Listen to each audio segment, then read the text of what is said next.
So, problem number 7 na po tayo sa auxiliary. Hindi pala, non-homogeneous, sorry. Nasasanay ko sa auxiliary. So, ngayon, convert mo natin to auxiliary. That is M4. So, M4. Ibig sabihin lang po niyan, fault derivatives ang kailangan natin gawin dito. So, transpose yung negative 1, that is positive 1, no? So, positive. Wag na po tayong transpose dahil hindi siya magiging imaginary. Kasi tingnan nyo, negative. Pag i-transpose mo yan, hindi yan magiging imaginary. Which is, hindi mo naman siya pwedeng square root dahil naka 4th degree. So, factor out na lang. Gawin natin. So, that is m squared minus 1. That is m squared plus 1, no? Equivalent of 0. So, ngayon, ang magiging m po natin, that is what? That is positive negative 1. No? And magiging m2 natin, that is what? Hindi siya positive. Huwag natin sabihin m2. Bakit? Kasi tingnan mo, pasok yan sa m3 and m4. Ito, pasok sa m1 and m2. So, makikita niyo mamaya. So, yung positive 1, pag i-transpose mo sa kabila, magiging negative 1, no? So, pag negative 1, so, lagyan natin yung square root muna, no? Huwag muna natin i-positive negative. So, baka malito yung mga estudyante. So, yan. So, ang ginawa lang natin, ito i-transpose natin sa kabila, that is positive 1, then m squared. Then ito, transpose sa kabila, negative 1. So, ngayon, i-square root mo yan. Pag i-square root mo yan, ano mangyayari? That is m. Ito, hindi naman perfect square ang 1. So, that is positive negative 1. No? Ito, tingnan nyo. Pag in-square root mo yung m, that is m. No? Kaya matatanggal yung quantity. Pero, ang square root of negative 1, that is positive negative I, which is imaginary. So, positive negative I. So, ngayon, yan po yun siya. So, alam niya yan, na-prove na po yan sa isang algebra. Yung square root of negative 1, that is positive negative ng I. But, not interested to the sign of negative. Bakit? Kasi interesado ka lang sa sign na positive ng isang imaginary. Kasi hindi mo yan gagamitin yung negative na yan. So, that is YC. YC, ang magiging complementary solution natin is equivalent of C1. Ngayon, C1 is equivalent of e to the x. Kasi ang positive negative 1, ibig sabihin dalawang root yan. It's either na positive and negative, no? So, plus C2, e to the negative x. So, hindi naman siya na-repeat. So, plus C3. So, ngayon, ang C3 natin, belong na dito. Ibig sabihin, imaginary. Pag sinabing imaginary, ano yung magiging real? Kasi alam natin sa formula, meron po tayong formula ng ano natin dyan, is yung A plus BI. No, ang A po natin is nagre-represent yan by real. So, ngayon, wala tayong real. So, that is 0. So, pag yung E, ang exponent is 0, equivalent of 1 yan. Multiply natin sa C3, that is C3. So, ngayon, lagyan na lang natin ng cosine of X. Bakit? Kasi, di ba BX yan? So, ngayon,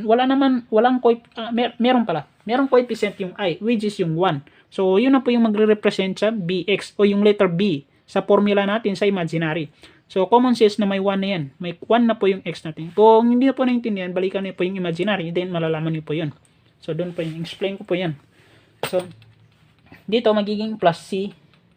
C4 na. So, C4 sin of what? Sin of X. So, yan po yung YC. So, ngayon kukunin na po natin yung YP. Ito na. Ito na talaga yung YP. Kasi yung YP po natin, kailangan po natin mag-differentiate in 4 times dahil naka-4th degree yan.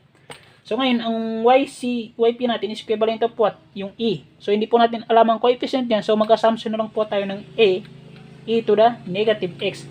So, ito, i-differentiate po natin in 4 times. Bakit? Kasi naka-4th degree po yan siya. So, that is DYP is equivalent of negative. Negative, tama ba? Negative A to the X. Tama ba? Negative A to the X. Sorry. Check ko muna. Kasi parang may mali dito. Wait lang. Nakalimutan ko na repeated pala yung roots. Kasi tingnan nyo, positive, negative. So, may possible na meron itong negative na roots, which is yung negative x. So, alam natin, pag repeated yung roots sa complementary at sa particular, dinagdagan po natin ng x ang isang yp, which is yung particular solution. So, dagdagan po natin ng x, yung a. So, that is x. Bakit? Nag-repeat kasi yan. Nag-repeat yung particular natin sa isang complementary. Dahil dito, positive, negative 1, which is negative x. Ang root na negative x is pareho sa root dito sa particular na negative x o negative 1. So, yan. So, ang gawin natin, kunin natin ang DYP nito, no? So, ang DYP nito is what? Product rule ulit. Dito naman tayo sa product rule. Product rule. So, that is x.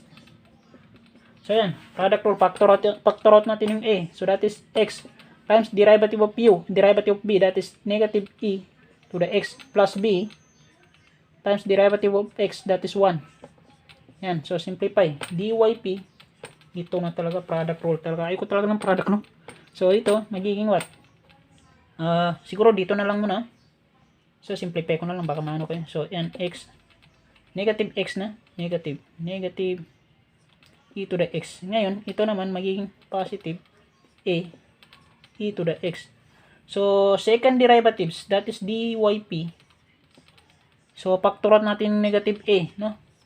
So, ito, b, derivative product ulit, product rule ulit.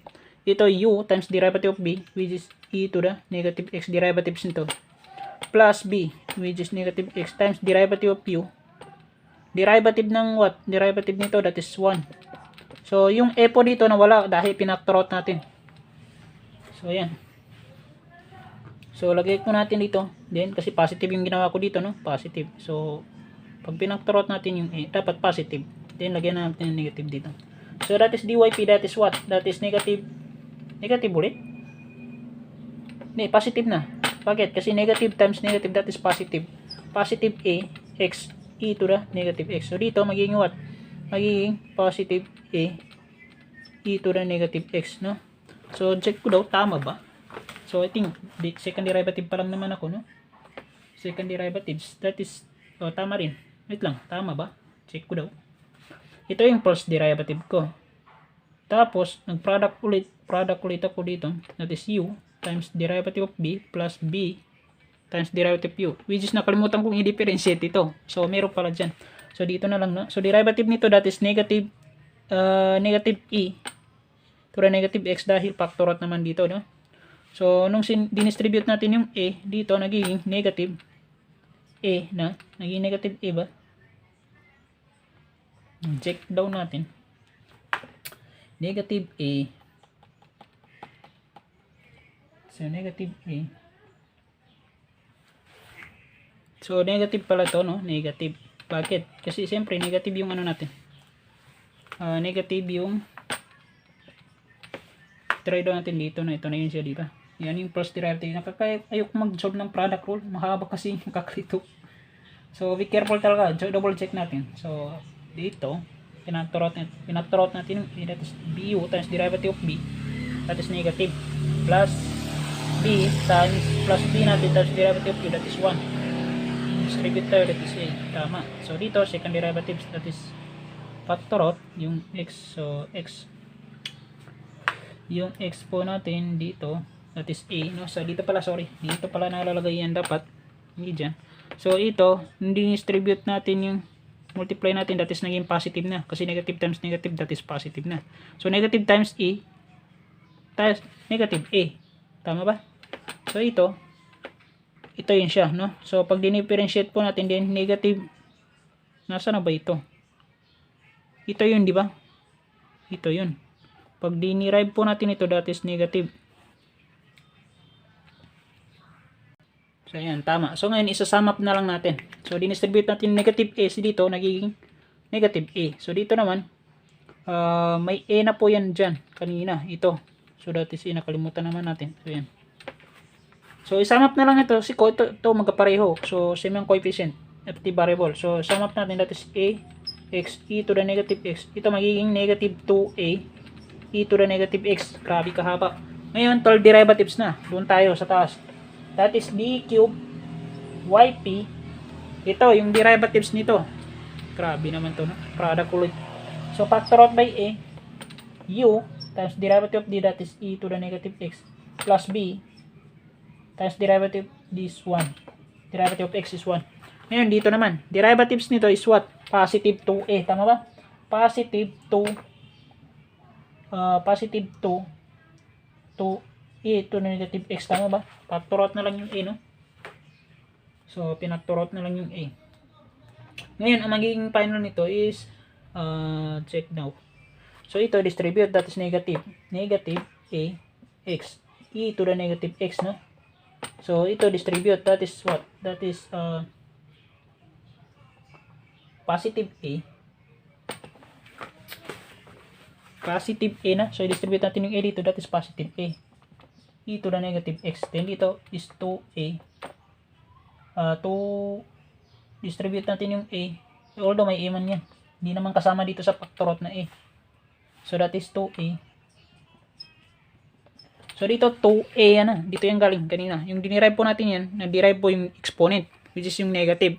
Yung negative 1 times negative 2, that is positive 2a. Yan.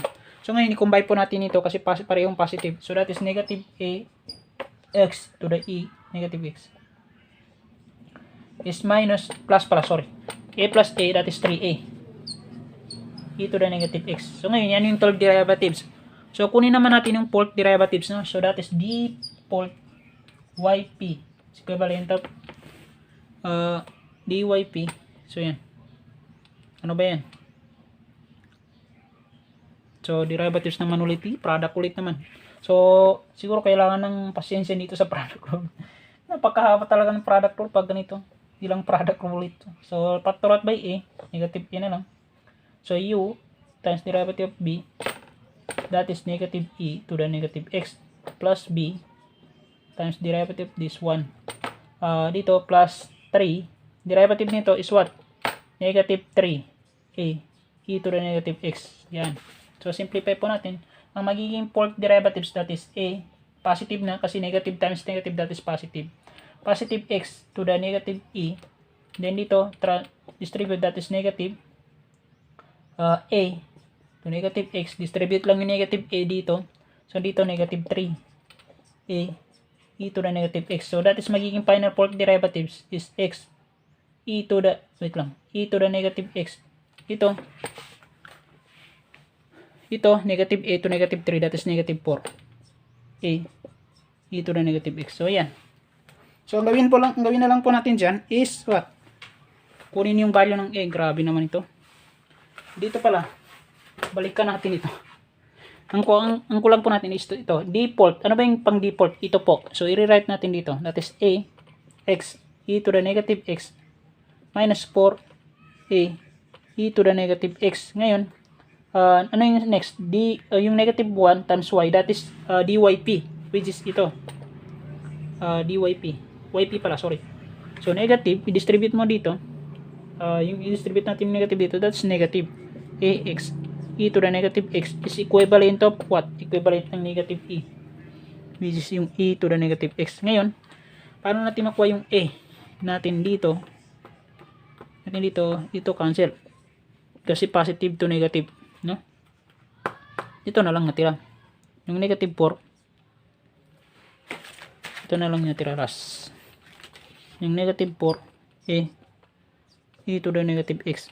Equivalent of e to the x. So, ngayon, i-factor out natin yung e. Then, kunin yung mga coefficient. So, that is e. Para makuha yung value ng a. Negative yan. So, that negative x.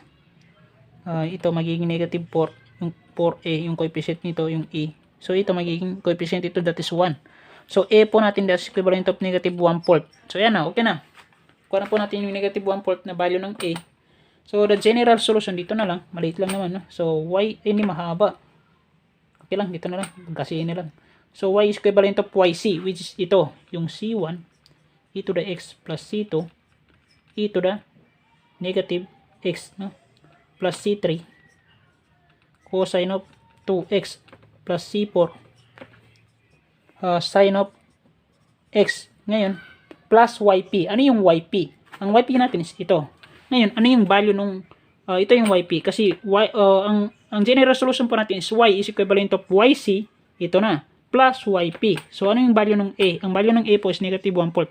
So, negative 1/4 xe to the negative x. So, ito na yan. Ito na yung general solution. Yan. Yan po yung maging general solution po natin sa problem number 7 na po. So, ito na yung last problem po natin. Proceed po tayo sa inverse operator. So, I think ang may sunod dun is Laplace transformation, which is the last topic of differential equation. So, dito kasi is, okay sana kung e to the x pa, di ba? Kasi madali lang i-derive. So, paano kung ganyan, kalaki yung degree, tapos product ulit. Grabe naman, no? Haba ng pasensya, and be careful sa product rule. Katulad nung kanina, so, malapit na tayo magkamali. So, yan. So, yan din po yung sagot natin, sagot po sa box.